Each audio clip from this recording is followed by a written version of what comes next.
어제 바로 있었던 주연 회견이나 대통령 회견 제가 묻지 않을 수 없는데 누가 먼저 하셔도 상관없습니다. 신년 기자회견에서 가장 중요하다고 생각하는 포인트 한 세 가지 정도만 평가해 주십시오. 예. 신년 기자회견 대통령 말씀하신 거에 가장 포인트는 역시 개헌이었던 것 같습니다. 개헌하고 최저임금, 근로시간 단축, 이거 계속 강조하셨죠. 그다음에 이제 결국 남북관계 말씀하셨는데요. 전체적으로 대통령 신년 기자회견은 역시 제일 처음에는 탁현민 행정관의 이 탁월한 기획력 정말 그러니까 제가 보기에도 참 기분 좋았어요. 손드는 기자들 지명하고 하시는데 어쨌든 기사에 보면 열심히 행정관께서 노래도 선곡하고 이렇게 했다고 하니 기자들 분위기가 일단 무장 해제하고 시작하지 않았을까 이런 생각도 해봤고요. 어쨌든 전체적인 그림은 좋았는데 그리고 또 저는 남북관계 부분도 개성공단이나 금강산 관광 재개 문제라든지 이런 부분에 있어서 또 국제공조 이야기하신 부분에 있어서 사실 이제 보수정당으로서는 계속 그 안보 부분 제일 걱정하잖아요. 그런 부분은 상당히 걱정을 좀 내려놓았다라는 말씀을 드릴 수 있습니다. 그런데 다만 언제 나오나 싶어가지고. 개헌과 근로시간 단축과 최저임금 부분은 상당히 국민 민심하고 좀 동떨어진 부분이 있다는 생각을 하고요. 개헌 얘기 본격적으로 하면 실질적으로 이 개헌을 지방선거에 하자 한 약속을 대통령 후보들이 공약했던 것은 바로 제왕적 대통령제의 폐해를 국민들이 공감하고 제왕적 대통령제를 고치자는 거였거든요. 그러니까 권력구조 개헌이 핵심이 되어야 되는데 어제 국민 주권을 높여야 된다. 그래서 권력구조 부분 합의 안 돼도 이거라도 해야 된다. 혼자 길게 이렇게 얘기하시면 안 됩니다. 아니 막지 않으시니까 계속 하셨으면 좋겠습니다. 그 박영수 의원님도 그 부분에 있어서 제일 걱정하는 답이 끝날 때까지 기다리지 않으셔도 됩니다. 예. 제가 어제 페이스북에 이미 올렸는데요. 3대 포인트는 개헌, 삶의 질 개선, 북핵 문제 해결 요거였던 것 같고요. 그다음에 어제 그 기자회견은 첫째, 대통령이 정말 바뀌었구나라는 걸 국민들에게 인식시켜주는 자리. 그리고 두 번째는 진짜 소통이 무엇인지를 보여줬고 또 세 번째는 세상이 정말 달라졌구나. 라는 것을 국민들이 느낄 수 있지 않았을까 저는 이렇게 생각합니다. 두 분이 비슷한데 개헌의 문제에 있어서는 입장이 다르실 것 같은데. 지금 나경원 의원께서 권력구조 개편 이야기를 지적을 하셨는데 지금 21세기로 가야 되지 않습니까? 근데 우리나라 헌법이 1987년도 30년 전에 만들어진 것이잖아요. 헌법은 그 나라의 그 어떤 정신과 철학이 담겨져 있는 거죠. 그래서 지금 그 가장 중요한 것이 권력구조 개편도 중요하지만 저는 지방분권 이 문제가 제일 중요하다. 왜냐하면 4차 산업혁명 시대에 제일 중요한 것이 수평적 리더십을 어떻게 연결하느냐 하는 연결의 눈치 보지 마시고 들어오셔도 돼요. 네. 아니 근데 개헌을 우리가 하지 말자는 게 아니고요. 저도 개헌을 해야 된다는 부분에 지극히 어떻게 보면 해야 된다고 하면 공감하는데요. 그 공감하는 부분 그것만이라도 개헌을 해야 된다. 저는 이렇게 생각합니다. 그게 앞뒤가 안 맞는 말이 지금 개헌을 하려면 지금 가장 중요한 게 아까 말씀드린 것처럼 제왕적 대통령제 부분이 가장 중요하다고 생각해요. 근데 그 권력구조 부분, 그 다음에 이제 기본권 부분에 있어서 손봐야 될 부분 보아야 될 것이고 지방분권도 마찬가지인데요. 나경원 의원님은 이제 제왕적 대통령 부분을 지적하시는 거를 보면 내각제 개헌이라든지 아니면 이원 집정부제 이런 거를 주장하시는 것처럼 보이는데 제왕적 대통령제를 해결해야 된다라는 방법이 반드시 그 두 가지에만 있는 것은 아니거든요. 그러니까 대통령의 권한을 이양하는 부분 결국 그렇죠. 실질적으로 대통령 권한을 축소하고 4년 중임제로 가는 것도 저는 검토할 수 있다고 생각을 하는데요. 그럼 일단 검토 시작하시죠. 그러니까 저희 안 하겠다는 게 아니에요. 자유한국당은 지금 안 하겠다는 거잖아요. 아닙니다. 제가 제일 걱정하는 거는요. 지방선거하고 같이 하자고 하시는데 그러려면 2월 말에는 국회에서 마무리가 되어야 되잖아요. 그런데 사실 권력구조 부분은 국민적 공감대를 가져야 됩니다. 저는 개인적으로는 의원내각제의 주창자인데 어쨌든 의원내각제가 아니더라도 의원내각제와 이원 집정부제하고 대통령제의 권한을 갖다 이양하는 것 결국 대통령의 권한을 이양한 것을 전제로 한 4년 중임제에 대해서는 국민적으로 충분히 공감대를 하고 토론해야 되는데 여론조사를 보면 이미 이제 그 우리나라 국민들이 4년제 대통령제를 하는 것에 4년 중임제. 예, 중임제를 하는 것에 70% 이상이 찬성을 하고 있죠. 그러니까 근데 그것이 제대로 알려지지 않은 부분이 있고요. 제가 이번에 아니죠. 자문위안을 보고 깜짝 놀랐어요. 지금 권력구조 부분은 뻥 뚫어놓고 지금 대통령께서 말씀하신 것처럼 나머지 부분에 대해서 여러 가지 합의안을 자문위의 안을 권고안을 내놨는데 그 내용을 보면 기본권 조항 부분도 사실은 굉장히 자유민주주의의 자유를 덜어낸 것 같은 것은 우리의 국가의 기본 체제를 흔들 수 있다는 생각을 하게 만들거든요. 이제 좀 심하신 생각인 것 같고 제가 보기에 지금 대한민국 국민들이 그렇게 약하지 않습니다. 아니요. 저희가 이 자유민주주의의 자유를 덜어내고 나서 민주 앞에 아무거나 붙일 수가 있는 상황이 되지 않습니까? 여기까지 살살살 올라왔으니까 네. 여기까지는 됐고요. 네. 두 번째. UAE 관련해서 이명박 정부 시절에 김태형 전 장관이 유사시 자동 개입 포함한 비밀 협약이 있었다고 인정을 했어요. 네. 자, 이것은 이 논란은 이명박 정부 잘못이다 아니다 문재인 정부 잘못이다.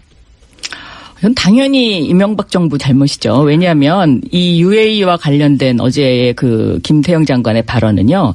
이명박 정부가 얼마만큼의 국가를 사유화했느냐를 보여주는 하나의 아주 커다란 그 사건이다. 생각이 너무 다른데요. 저는 그렇게 생각합니다. 그 당시에 원전 수주 다 기억하실 겁니다. 우리가 한국과 프랑스가 정말 첨예하게 이 원전 수주를 위해서 노력했고요. 네, 원전 수주를 거의 했다는 그 계약서를 저는 국민한테 공개해야 된다고 생각하고요.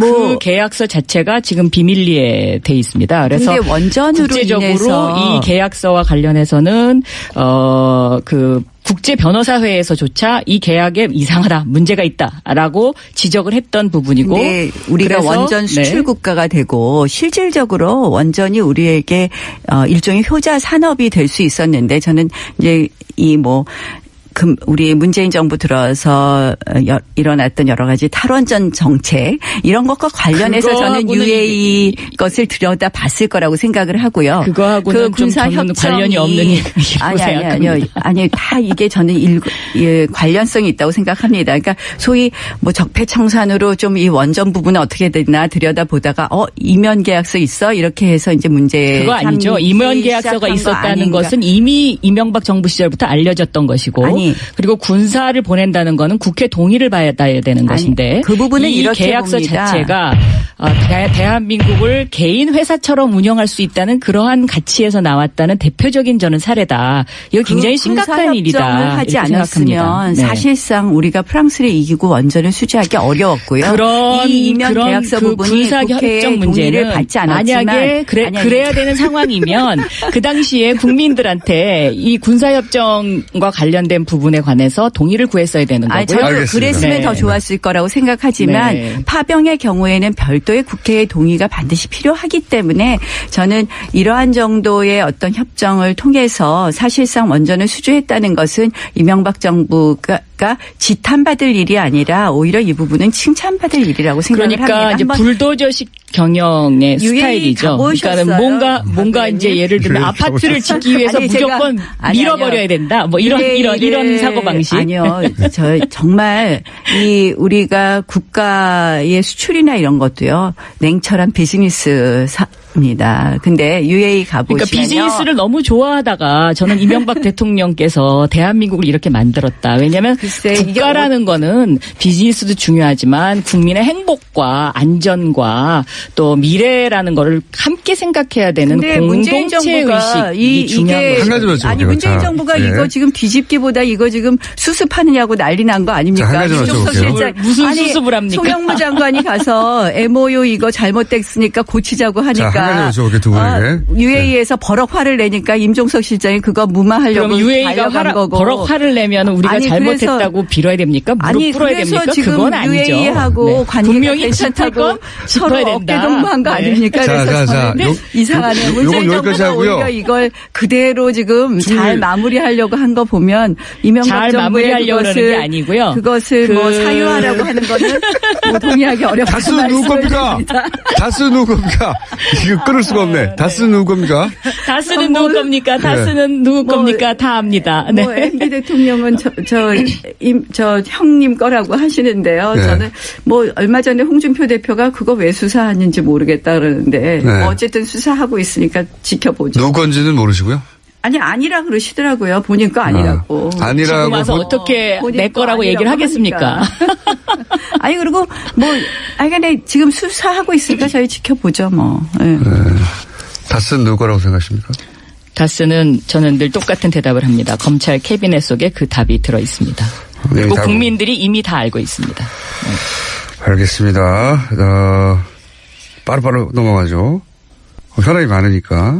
바른정당 국민의당 합당을 시도가 있는데 첫 번째 질문은 이 합당의 시도는 바람직하냐? 둘째, 성공하겠느냐? 제가 질문 타이밍이 없어서 한꺼번에 드릴게요. 바람직하냐? 성공하겠느냐?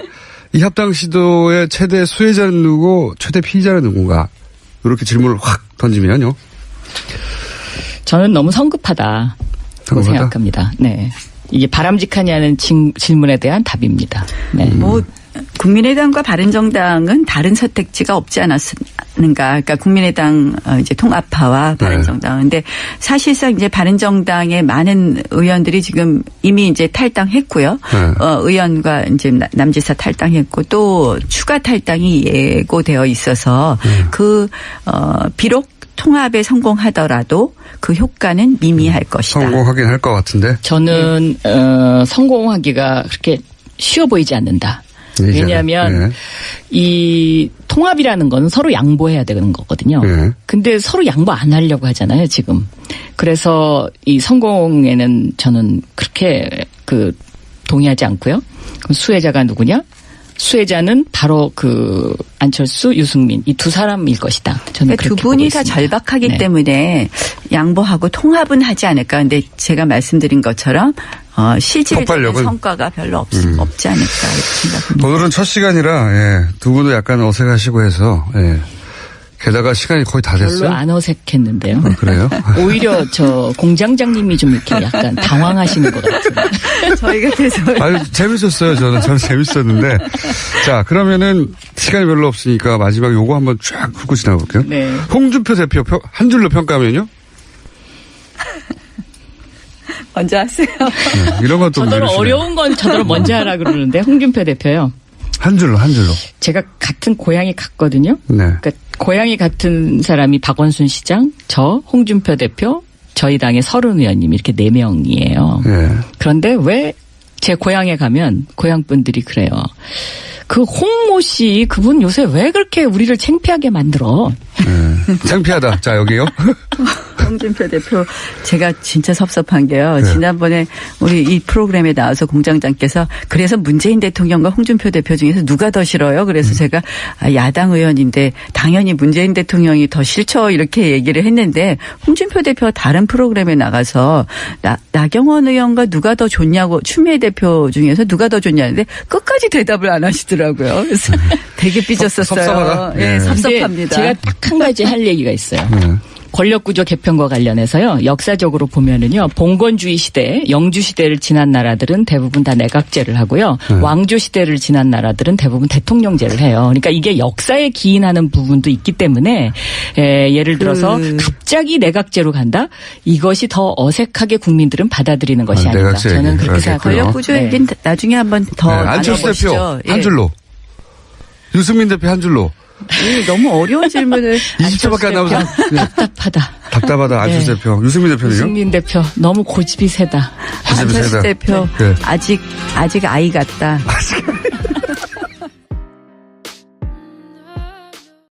어제 바로 있었던 주연 회견이나 대통령 회견 제가 묻지 않을 수 없는데 누가 먼저 하셔도 상관없습니다.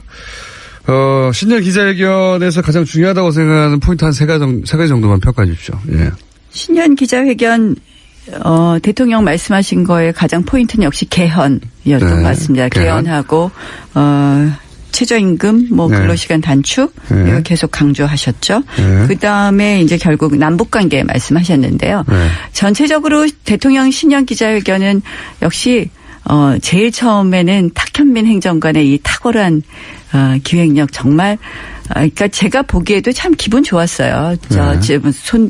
손드는 기자들 지명하고 하시는데 뭐 어쨌든 뭐 기사에 보면 열심히 행정관께서 뭐 노래도 선곡형 후보들이 공약했던 것은 바로 제왕적 대통령제의 폐해를 국민들이 공감하고 제왕적 대통령제를 고치자는 거였거든요. 그러니까 권력구조 개헌이 핵심이 되어야 되는데 어제 국민 주권을 높여야 된다. 그래서 권력구조 부분 합의 안 돼도 이거라도 해야 혼자 된다. 길게 이렇게 얘기하시면 안 됩니다. 아니 막지 않으시니까 계속 하셨습니다. 그러니까, 그 박영수 의원님도 제가 그 부분에 있어서 제일 걱정하는 부분. 답이 네, 끝날 때까지 기다리지 않으셔도 됩니다. 예. 제가 어제 페이스북에 이미 올렸는데요. 3대 포인트는 개헌, 삶의 질 개선, 북핵 문제 해결 요거였던 것 같고요. 그다음에 어제 그 기자회견은 첫째, 대통령이 정말 바뀌었구나라는 걸 국민들에게 인식시켜주는 자리. 그리고 두 번째는 진짜 소통이 무엇인지를 보여줬고 또 세 번째는 세상이 정말 달라졌구나. 라는 것을 국민들이 느낄 수 있지 않았을까 저는 이렇게 생각합니다. 두 분이 비슷한데 개헌의 문제에 있어서는 입장이 다르실 것 같은데. 지금 나경원 의원께서 권력구조 개편 이야기를 지적을 하셨는데 지금 21세기로 가야 되지 않습니까? 근데 우리나라 헌법이 1987년도 30년 전에 만들어진 것이잖아요. 네. 헌법은 그 나라의 그 어떤 정신과 철학이 담겨져 있는 거죠. 그래서 지금 그 가장 중요한 것이 권력구조 개편도 중요하지만 저는 지방분권 이 문제가 제일 중요하다. 왜냐하면 4차 산업혁명 시대에 제일 중요한 것이 수평적 리더십을 어떻게 연결하느냐 하는 연결의 눈치 보지 마시고 들어주셔도 돼요. 네. 아니, 근데 개헌을 우리가 하지 말자는 게 아니고요. 저도 개헌을 해야 된다는 부분에 지극히 뭐 어떻게 보면 해야 된다고 하면 공감하는데요. 그 공감하는 부분 그것만이라도 개헌을 해야 된다. 저는 이렇게 생각합니다. 그게 앞뒤가 안 맞는 말이 지금 개헌을 하려면 지금 가장 중요한 게 아까 말씀드린 것처럼 제왕적 대통령제 부분이 가장 중요하다고 생각해요. 근데 그 권력구조 부분, 그 다음에 이제 뭐 기본권 부분에 있어서 손봐야 될 부분 보아야 될 것이고 뭐 지방분권도 마찬가지인데요. 나경원 의원님은 이제 제왕적 대통령 부분을 지적하시는 거를 보면 뭐 내각제 개헌이라든지 아니면 뭐 이원 집정부제 이런 거를 주장하시는 것처럼 보이는데 제왕적 대통령제를 해결해야 된다라는 방법이 반드시 그 두 가지에만 있는 것은 아니거든요. 아니, 그러니까 대통령의 권한을 이양하는 부분 결국 그렇죠. 뭐 실질적으로 대통하고 이렇게 했다고 하니 기자들 분위기가 일단 무장 해제하고 시작하지 않았을까 이런 생각도 해봤고요. 어쨌든 전체적인 그림은 좋았는데 그리고 또 저는 남북관계 부분도 개성공단이나 금강산 관광 재개 문제라든지 이런 부분에 있어서 또 국제공조 이야기하신 부분에 있어서 사실 이제 보수정당으로서는 계속 그 안보 부분 제일 걱정하잖아요. 그런 부분은 상당히 걱정을 좀 내려놓았다라는 말씀을 드릴 수 있습니다. 그런데 다만 언제 나오나 싶어가지고 개헌과 근로시간 단축과 최저임금 부분은 상당히 국민 민심하고 좀 동떨어진 부분이 있다는 생각을 하고요. 개헌 얘기 본격적으로 하면 실질적으로 이 개헌을 지방선거에 하자 한 약속을 대통령